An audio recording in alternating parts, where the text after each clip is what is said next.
ಹರೇ ಶ್ರೀನಿವಾಸ. ಎಲ್ಲ ಆಧ್ಯಾತ್ಮ ಬಂಧುಗಳಿಗೆ ಭಕ್ತಿಪೂರ್ವಕ ನಮಸ್ಕಾರಗಳನ್ನು ಹೇಳ್ತಾ, ಶ್ರೀ ಗುರುಭ್ಯೋ ನಮಃ, ಪರಮ ಗುರುಭ್ಯೋ ನಮಃ, ಶ್ರೀಮದ್ ಆನಂದ ತೀರ್ಥ ಭಗವತ್ಪಾದಾಚಾರ್ಯ ಗುರುಭ್ಯೋ ನಮಃ. ಶ್ರೀಶಾಂಗ್ರಿ ಸೇವಕಂ ನಿತ್ಯಂ ಭೂಸುರಾಗ್ರ ಕುಲೋದ್ಭವಂ ವಾಸಂ ಆದಿಶಿಲಾಕ್ಷೇತ್ರಂ ಶೇಷದಾಸ ಗುರುಭಜೆ. ಶ್ರೀ ಮಧುಲ್ಕಲ್ ಶೇಷದಾಸರ ಸುಳಾದಿ ಅರ್ಥಚಿಂತನೆಯನ್ನು ನಾವು ಮಾಡ್ತಾ ಇದ್ದೇವೆ. ಇವತ್ತಿನ ಕೊನೆಯದಾದ ಒಂದು ಆದಿತಾಳವನ್ನು ನೋಡೋಣ.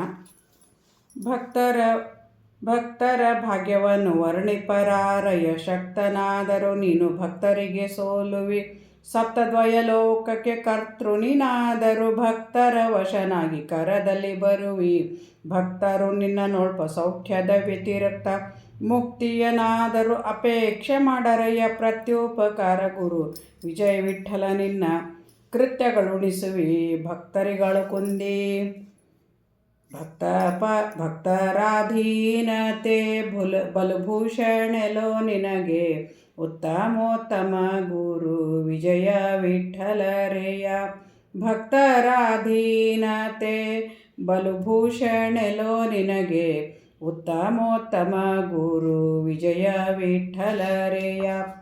ಭಕ್ತರ ಅಪರಾಧಗಳನ್ನು ಸಹಿಸುವಂಥವನು, ಭಕ್ತರಿಗೆ ಪಾಪದ ಕೃತ್ಯಗಳ ಲೇಪ ಇಲ್ಲ. ಈ ಒಂದು ವಿಶೇಷವಾದ ಒಂದು ಉದ್ದೇಶವನ್ನು ನಮಗಿಲ್ಲಿ ದಾಸರಾಯರು ತಿಳಿಸಿಕೊಡ್ತಾ ಇದ್ದಾರೆ. ಈ ಸುಳಾದಿಯಲ್ಲಿ ಒಂದೊಂದು ಸುಳಾದಿಯಲ್ಲಿ ಒಂದೊಂದು ರೀತಿಯ ಅರ್ಥಚಿಂತನೆಗಳನ್ನು ನಾವು ನೋಡಿದರೆ, ಏನು ಈ ದೇವತೆಗಳು ಎಲ್ಲರ ದೇಹದಲ್ಲಿ ಇದ್ದಾರೆ. ದೈತ್ಯರಲ್ಲಿ ತೃಣದಿಂದ ಹಿಡಿದು ಬ್ರಹ್ಮಾದಿ ದೇವತೆಗಳ ಪ್ರತಿಯೊಬ್ಬರು ದೇಹದಲ್ಲಿ ತತ್ವಾಭಿಮಾನಿ ದೇವತೆಗಳು ಇದ್ದಾರೆ. ಇವರಿಗೆ ಪಾಪ ಇಲ್ಲ ಅಂತಂದರೆ ಜಗನ್ನಾಥದಾಸರು ಕೂಡ ನಮಗೆ ಹರಿಕಥಾಂಸಾರದಲ್ಲಿ ಹೇಳ್ತಾರೆ. ಸರ್ವಪ್ರತೀಕ ಸಂಧಿಯಲ್ಲಿ 9ನೇ ನುಡಿಯಲ್ಲಿ, ಕಲಿಯ ಮೊದಲಾದ ಕೆಳದಾನವರೊಳಗೆ ಬ್ರಹ್ಮಭವಾದಿ ದೇವರ್ಗಳು ನಿಯಾಮಕರಾಗಿ ಹರಿಯಾಜ್ಞೆಯಲ್ಲಿ ಅವರವರ ಕಲುಷ ಕರ್ಮವ ಮಾಡಿಸಿ ಜಲರು ಹೇಕ್ಷಣ ಗರ್ಪಿಸುತ್ತ ನಿಶ್ಚಲ ಸುಭಕ್ತಿ ಜ್ಞಾನಪೂರ್ಣರು ಸುಖಿಪರವರೊಳಗೆ.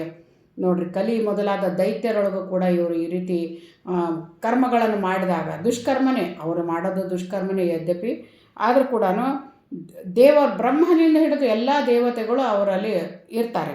ಇದ್ದರೂ ಕೂಡ ಯಾವ ರೀತಿ ಇರ್ತಾರೆ ಅಂತಂದ್ರೆ, ಹರಿಯ ಆಜ್ಞೆಯಲ್ಲಿ ನಿಯಾಮಕರಾಗಿ ಭಗವಂತನ ಆಜ್ಞೆ ಅಂತ ಆ ದೇಹದಲ್ಲಿದ್ದದಕ್ಕೆ ಅವರಿಗೆ ಯಾವುದೇ ಒಂದು ಆ ಕಲುಷ ಕರ್ಮದ ಏನಂತಾರೆ ಪಾಪದ ಒಂದು ಲೇಪ ಅವರಿಗೆ ಆಗೋದಿಲ್ಲ. ಅವ್ರು ಏನು ಮಾಡ್ತಾರೆ, ಜಲರೋಹೇಕ್ಷಣಕ್ಕೆ ಭಗವಂತನಿಗೆ ತಕ್ಷಣ ಕೃಷ್ಣಾರ್ಪಣ ಹೇಳಿ ಅರ್ಪಣೆ ಮಾಡಿಬಿಡ್ತಾರೆ. ಇಲ್ಲಿ ನಾವು ಒಂದು ಲೌಕಿಕದ ದೃಷ್ಟಾಂತವನ್ನು ನಾವಿಲ್ಲಿ ನೋಡೋದಾದ್ರೆ, ಇವಾಗ ನೋಡಿ, ಒಂದು ಯಾವುದೋ ಒಂದು ಕೊಲೆ ಕೇಸು ಮುಂತಾದ ಏನಾದರೂ ಒಂದು ಬಂದಾಗ ನ್ಯಾಯಾಧೀಶರು ಕಟಗರ ಅವನಿಗೇನು ಹೇಳ್ತಾರೆ, ಮರಣದಂಡನೆ ಶಿಕ್ಷೆ ಅಂತ ವಿಧಿಸಿರ್ತಾರೆ. ಈ ಮರಣದಂಡನೆ ಶಿಕ್ಷೆಯನ್ನು ಕೊಡಬೇಕಾದ್ರೆ ಯಾರು ಕೊಡ್ತಾರೆ? ಅಲ್ಲಿ ನೇಮಿತವಾದ ಒಬ್ಬ ಮನುಷ್ಯ ಅಥವಾ ಸಿಪಾಯಿ ಅವನೇ ಕೊಡಬೇಕು, ಬೇರೆಯವ್ರಿಗೆ ಕೊಡಲಿಕ್ಕಿಲ್ಲ. ಆ ಮರಣದಂಡನೆ ಶಿಕ್ಷೆ ಕೊಡುವವನಿಗೆ ರಾಜನ ಆಜ್ಞೆ ಅನ್ನೋ ದೃಷ್ಟಿಯಿಂದ ಅಥವಾ ನ್ಯಾಯಾಧೀಶರ ಆಜ್ಞೆ ಅಂತಲೇ ಕೊಡ್ತಾನೆ ಹೊರತಾಗಿ ಅವನು ತನ್ನಿಂದ ತಾನೇ ಕೊಲ್ಲಲ್ಲ. ಆ ರೀತಿ ನಾವಿಲ್ಲಿ ಚಿಂತನೆ ಮಾಡಬೇಕು. ಅದರಂತೆ ದೈತ್ಯರಲ್ಲಿ ಇರುವಂಥ ಯಾವುದೇ ಒಂದು ಅವರಿಗೆ ಕೊಡುವಂಥ ಶಿಕ್ಷೆ ಆಗಲಿ, ಪ್ರತಿಯೊಂದು ಏನೇ ನಿಯಾಮಕ, ಭಗವಂತ ನಿಯಾಮಕನಾಗಿ ಅವರಿಗೆ ರಾಜನಾಗಿ ಅಲ್ಲಿದ್ದಾನೆ. ಇದ್ದ ಮೇಲೆ ರಾಜನ ಆಜ್ಞೆ ಅಂತ ಯಾರು ಪಾಲನೆ ಮಾಡ್ತಾರೋ ಸೇವಕರು, ಅವರಿಗೆ ಯಾವ ಶಿಕ್ಷೆಯೂ ಇಲ್ಲ. ಅವರು ಈ ಶಿಕ್ಷೆಯನ್ನು ಕೊಡಬಹುದು ಅಥವಾ ಅವರು ಕೆಟ್ಟ ಕರ್ಮಗಳು ಮಾಡಿದರೂ ಕೂಡ ಅವರಿಗೆ ಲೇಪ ಇಲ್ಲ. ನಾವೆಲ್ಲ ನೋಡ್ತೀವಿ, ಹಿಂದಿನ ಕಾಲದಲ್ಲಿ ಅಡವಿಯಲ್ಲಿ ತೊಗೊಂಡೋಗಿ ಅವ್ರನ್ನ ಕಡಿದು ಬರ್ರಿ ಅಂತಂದಾಗ ಕಟಗರವ್ರು ಏನೋ ಒಂದು ಅವ್ರಿಗೇನಂತಂದರೆ ಒಂದು ಅಂತಃಕರಣದಿಂದ ಅವ್ರನ್ನ ಹಾಗೆ ಬಿಟ್ಟು ಸುಮ್ಮನೆ ಅವ್ರ ಕಿರಿ ಬೆರಳನ್ನು ತೊಗೊಂಡು ಹೋಗಿ ಕೊಡ್ತಾಯಿದ್ರು. ಈ ರೀತಿ ಕಥೆಗಳು ಬರ್ತದೆ.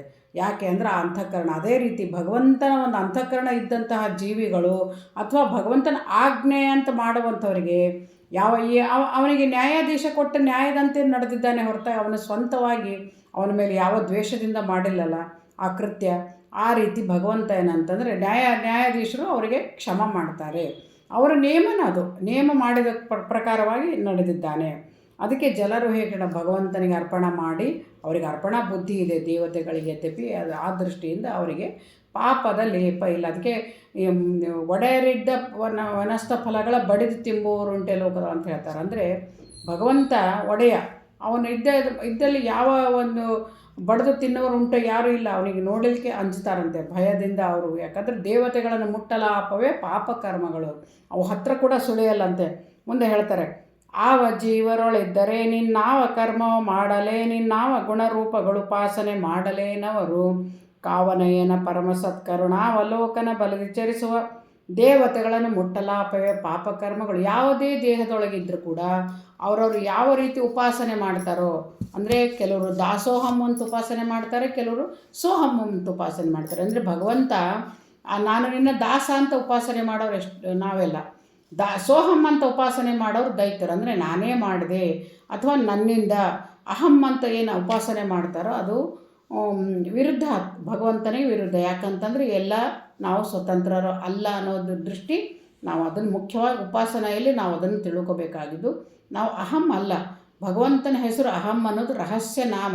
ಅವನು ಅಹೇಯ, ಹೇಯ ಅಂತಂದರೆ ಬೇಡವಾದ ವಸ್ತು, ಅಹೇಯ ಅಂತಂದರೆ ಎಲ್ಲರಿಗೂ ಬೇಕಾದ ವಸ್ತು. ಆದ್ದರಿಂದ ಅವನು ಎಲ್ಲರಲ್ಲಿ ಅಹೇಯ ಅಂತ ಇದ್ದದಕ್ಕೆ ಅಹಂ ಅನ್ನೋ ಅರ್ಥ ಅವನ ಹೆಸರೇ ಹೊರತಾಗಿ ಅವನ ಒಂದು ರಹಸ್ಯ ನಾಮ ಅಂತ ನಾವು ಚಿಂತನೆ ಮಾಡಬೇಕು ಹೊರತಾಗಿ ಉಪಾಸನೆ ಮಾಡಲಿಕ್ಕೆ ಇಲ್ಲ. ಅದಕ್ಕೆ ಹೇಳ್ತಾರೆ, ಭಕ್ತರಿಗೆ ಪಾಪದ ಲೇಪ ನೀನು ಕೊಡಲ್ಲ. ಭಕ್ತರು ಯದ್ಯಪಿ ದೇವತೆಗಳ ಜೊತೆಗೆ ಭಕ್ತರಿಗೆ ಕೂಡ ಇದು ಅನ್ವಯಿಸ್ತದೆ. ಯಾಕಂದರೆ ಅವರೆಲ್ಲ ಮುಕ್ತಿ ಯೋಗ್ಯರು, ಆ ದೃಷ್ಟಿಯಿಂದ ಅವರಿಗೆ ಪಾಪದ ಲೇಪ ಇಲ್ಲ. ಮತ್ತು ಈ ತತ್ವಾಭಿಮಾನಿ ದೇವತೆಗಳಾದರೂ ಕೂಡ ಹೊರಗಡೆ ಯಾವುದಾದ್ರೂ ಲೇಪಗಳಿರ್ತದೆ ಹೊರತಾಗಿ ನಮ್ಮ ಶರೀರದೊಳಗಿದ್ದಾಗ ಅವರಿಗೆ ಆ ಲೇಪಗಳು ಇಲ್ಲ ಅಂತ ಹೇಳ್ತಾರೆ. ಅವರು ತಾವೇ ಕೃತ್ಯಗಳನ್ನು ಮಾಡಿದ್ದು ಅದು ಲೇಪ ಉಂಟು, ಅದು ಪ್ರಾರಬ್ಧ ಅಂತ ಹೇಳ್ತಾರೆ. ಇಂದ್ರಾದಿ ದೇವತೆಗಳು, ಇಂದ್ರ ಅಹಲ್ಯೆಯನ್ನು ಸೇರೋದಕ್ಕಾಗಿ ಗೌತಮರ ವೇಷ ಹಾಕ್ಕೊಂಡು ಹೋದಾಗ ಇಂದ್ರನಿಗೆ ಆ ದೋಷ ತಟ್ಟಿತು.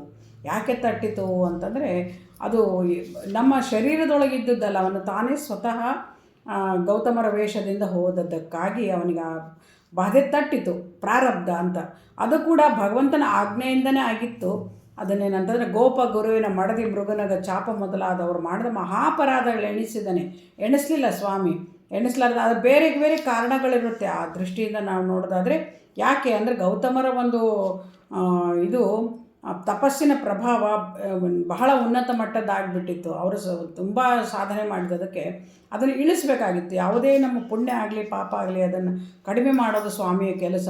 ಆ ದೃಷ್ಟಿಯಿಂದ ಇಂದ್ರ ಪದವಿಗೆ ಧಕ್ಕೆ ಆಗ್ತಿತ್ತು. ಆ ದೃಷ್ಟಿಯಿಂದ ಏನಂತಂದರೆ ಭಗವಂತನ ಆಜ್ಞೆಯಿಂದನೇ ಯಾವುದಾದರೂ ಒಂದು ನೆಪ ಮಾಡಿಕೊಂಡು ಅವನ ಒಂದು ತಪಸ್ಸಿನ ಫಲವನ್ನು ಕಡಿಮೆ ಮಾಡೋ ದೃಷ್ಟಿಯಿಂದ ಈ ರೀತಿ ಮಾಡಿರ್ತಾನೆ.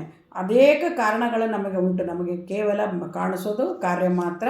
ಅದರಿಂದ ನಾವು ಆ ಚಿಂತನೆಯನ್ನು ಮಾಡ್ತೇವೆ. ಯದ್ಯಪಿ ದೇವತೆಗಳಿಗೆ ಪಾಪಕರ್ಮಗಳಿಲ್ಲ ಅನ್ನೋ ರಹಸ್ಯವನ್ನು ನಾವು ಇಲ್ಲಿ ನೋಡಿದ್ವಿ. ಅದು ಭಕ್ತರ ಭಾಗ್ಯ ವರ್ಣಿಪವ್ರು ಯಾರಯ್ಯ, ಅವರ ಭಾಗ್ಯಕ್ಕೆ ಎಣೆಯೇ ಇಲ್ಲ ಅಂತ ಹೇಳ್ತಾನೆ.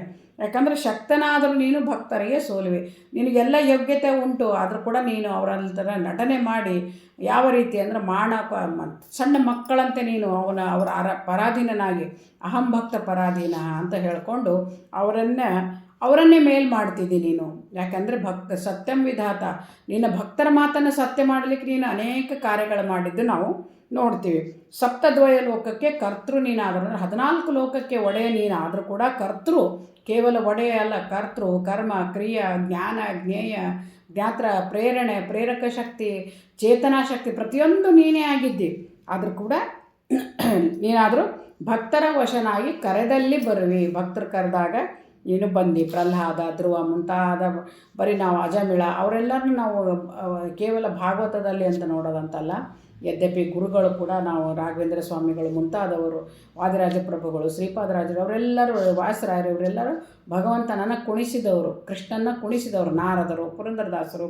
ಈ ರೀತಿ ನಾವು ನೋಡಿದಾಗ ಭಕ್ತರಿಗಾಗಿ ನೀನು ಬರೆದಿ ಕರದಲ್ಲಿ ಬರುವಿ. ಭಕ್ತರು ನಿನ್ನ ನೋಡ್ಪ ಸೌಖ್ಯದ ವ್ಯತಿರಿಕ್ತ ಮುಕ್ತಿಯನ್ನಾದರೂ ಅಪೇಕ್ಷೆ ಮಾಡಾರಯ್ಯ. ನೋಡಿರಿ, ಇದೂ ಕೂಡ ಬಹಳ ಮುಖ್ಯವಾದದ್ದು. ಶ್ರೀಪಾದರಾಜರು ಹೇಳ್ತಾರೆ, ಭಕ್ತಿ ಸುಖವೋ ರಂಗ ಮುಕ್ತಿ ಸುಖವೋ ಅಂತ. ಮುಕ್ತಿಯಲ್ಲಿ ಎಲ್ಲ ಅವನ ಅಧೀನ ಆದ ಮೇಲೆ ಎಲ್ಲ ಸ್ಯಾಚುರೇಟ್, ಅಂದರೆ ಯಾವ ಉದ್ರೇಕ ಇರೋಲ್ಲ ಅಂತ ಭಕ್ತಿಯಲ್ಲಿ. ಅದು ಬೇಕು ಇದು ಬೇಕು, ಮುಕ್ತಿಯಲ್ಲಿ ಅದು ನೀನು ಹೊಂದಬೇಕು ಅನ್ನೋ ಯಾವುದೂ ಇರೋಲ್ಲ. ಒಂದು ಸಮಾಧಾನದಿಂದ ಸಾಧನೆ ಮಾಡ್ತಾರೆ. ಆದರೆ ಇಲ್ಲಿ ಹಂಗಲ್ಲ, ಭಕ್ತಿಯಲ್ಲಿ ಉದ್ರೇಕತೆ ಇರ್ತದೆ. ಒಮ್ಮೊಮ್ಮೆ ಅಳ್ತಾರೆ, ಒಮ್ಮೊಮ್ಮೆ ನಗುತ್ತಾರೆ, ಒಮ್ಮೊಮ್ಮೆ ಭಗವಂತನಿಗೆ ಅರ್ಪಣೆ ಮಾಡ್ತಾರೆ, ಅವನು ಭಗವಂತನ ಜೊತೆಗೆ ಆಟ ಆಡ್ತಾರೆ. ಅದಕ್ಕೆ ನಿನ್ನನ್ನು ನೋಡ್ಪ ಸೌಖ್ಯದ ವ್ಯತಿರಿಕ್ತ, ನಿನ್ನನ್ನು ನೋಡೋ ಹೊರತಾಗಿ ಉಳಿದ ಮುಕ್ತಿ ಕೂಡ ಅವರಿಗೆ ಬೇಡ ಅಂತ ಹೇಳ್ತಾರೆ. ಮುಕ್ತಿಯಲ್ಲಿ ನಿನ್ನ ಅದು ಯಾಕೆ ಬೇಡ ಅಂತಾರೆ ಅಂತಂದರೆ ಇಲ್ಲಿರುವಂತಹ ಉದ್ರೇಕತೆ ಅಥವಾ ಕಾಣುವ ತೀವ್ರತೆ ಅಲ್ಲಿ ಇಲ್ಲ. ಯಾವತ್ತು ನೋಡೋರಿಗೆ ಏನು ನಮಗೆ ಬೆಲೆ ಇರಲ್ಲ, ಆ ರೀತಿ ಆಗ್ತದೆ.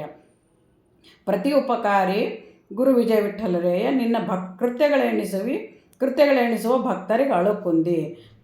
ಪ್ರತಿಯಾಗಿ ಅವತ್ತು ನೀನು ಉಪಕಾರವನ್ನೇ ಮಾಡುವಂತಹ ಸ್ವಾಮಿ. ನಾವು ಅಪಕಾರ ಮಾಡಿದರೂ ಕೂಡ ಉಪಕಾರ ಮಾಡ್ತೀಯ ನೀನು, ನಮ್ಮ ಕರ್ಮಕ್ಕನುಸಾರವಾಗಿ. ಆ ದೃಷ್ಟಿಯಿಂದ ನಾವು ನೋಡಿದರೆ ನೀನೇನಂತಂದ್ರೆ ಭಕ್ತರ ಯಾವ ಕೃತ್ಯಗಳನ್ನು ನೀನು ಎಣಿಸದೆ ಏನಿದೆಯಾ ನೀನು, ಭಕ್ತರ ಅಧೀನತೆ ಬಲುಭೂಷಣವು ನಿನಗೆ ಜೊತೆಯಲ್ಲಿ ಹೇಳ್ತಾರೆ.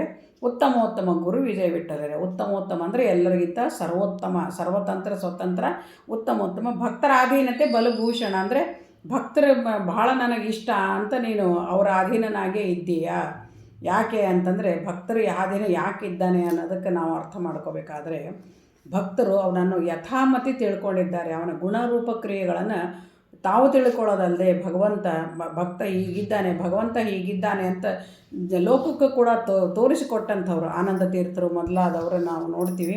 ಅವರ ಅವತಾರ ತಾಳೆ ಬಂದ ದೇವತೆಗಳೆಲ್ಲ ಅವತಾರ ತಾಳೆ ಬಂದು ನಮಗೆ ಭಗವಂತನ ಬಗ್ಗೆ ಯಥಾರ್ಥ ಜ್ಞಾನವನ್ನು ಕೊಟ್ಟರು. ಆ ದೃಷ್ಟಿಯಿಂದ ನಾವು ನೋಡಿದರೆ ನಿಜವಾಗಿ ಭಕ್ತರಂದರೆ ಭಗವಂತನಿಗೆ ಯಾಕೆ ಪ್ರೀತಿ ಅನ್ನೋದಕ್ಕೆ ಮುಖ್ಯವಾದ ಅರ್ಥ ಇದು. ಪಂಡಿತರಿಗಿಂತ ಹೆಚ್ಚಾಗಿ ಯಾಕೆ ಪಂಡಿತರನ್ನ ದೃಷ್ಟಿಯಿಂದ ಪಂಡಿತರು ಏನು ಅಂತಂದರೆ, ನಾನು ಅನ್ನೋದು ಅಹಂಕಾರ ಬಂದರೆ ಪಂಡಿತರು ಕೂಡ ನೆಲ ಕಚ್ತಾರಂತೆ. ಅಹಂಕಾರ ಬರಬಾರ್ದು. ಭಕ್ತರಿಗೆ ಅಹಂಕಾರ ಇಲ್ಲ. ಭಕ್ತರ ಒಂದು ಏನಂತಾರೆ ಸಾಲೇ ಬೇರೆ ಇರ್ತದೆ. ಅದು ಭಕ್ತನಿಗೂ ಸಾಧನ ಮುಗಿದ ಮೇಲಿನ ಒಡನಾಟನೇ ಬೇರೆ. ಆ ದೃಷ್ಟಿಯಿಂದ ಭಗವಂತನ ಭಕ್ತರು ಅನಿಸ್ಕೋಬೇಕಾದ್ರೆ ನಿಷ್ಕಾಮ ಭಕ್ತಿ, ನಿರ್ನಿಮಿತ್ತ ಭಕ್ತಿ, ನಿರ್ವ್ಯಾಜ್ಯ ಭಕ್ತಿ, ನಿಶ್ಚಂಚಲ. ನಾವು ಯಾವುದನ್ನು ಪ್ರತಿಫಲ ಮುಕ್ತಿಯನ್ನು ಕೂಡ ಅಪೇಕ್ಷೆ ಮಾಡದೆ ನಾವು ಏನು ಸಾಧನೆ ಮಾಡ್ತೀವಿ, ಭಗವಂತನಿಗೆ ಅರ್ಪಣೆ ಮಾಡ್ತೀವಿ, ಅದು ಭಕ್ತಿ ಅಂತ ಕರೆಸ್ಕೊಳ್ತದೆ. ಯದ್ಯಪಿ ಆ ಭಗವಂತ ಹಾಗೂ ಭಕ್ತರ ನಡುವಿನ ಒಂದು ಬಾಂಧವ್ಯವನ್ನು ಈ ಸುಳಾದಿಯಲ್ಲಿ ದಾಸರಾಯರು ಅಡಗಿಸಿಟ್ಟಿದ್ದಾರೆ. ಹಾಗೂ ನಮಗೆ ಭಕ್ತಿಯ ಮಾರ್ಗವನ್ನು ತೋರಿಸ್ತಾ ಯಾವ ರೀತಿ ನಾವು ಭಗವಂತನಿಗೆ ಪ್ರೀತರಾಗಲಿಕ್ಕೆ ಪ್ರಯತ್ನ ಮಾಡಬೇಕನ್ನೋದು ಕೂಡ ಈ ಒಂದು ಉಪದೇಶಾತ್ಮಕವಾದ ಒಂದು ಸುಳಾದಿ ಅರ್ಥಚಿಂತನೆಯನ್ನು ಯಥಾಯೋಗ್ಯತೆ ಮಾಡಿದಂಥ ಈ ನನ್ನ ನುಡಿನಮನಗಳನ್ನು ಶೇಷದಾಸ ಗುರುವಂತರ್ಗತ ಭಾರತೀರಮಣ ಮುಖ್ಯ ಪ್ರಾಣಾಂತರ್ಗತ ಶ್ರೀ ಕೃಷ್ಣಾರ್ಪಣಮಸ್ತು. ಹರೇ ಶ್ರೀನಿವಾಸ ಗುರು ರಾಘವೇಂದ್ರ.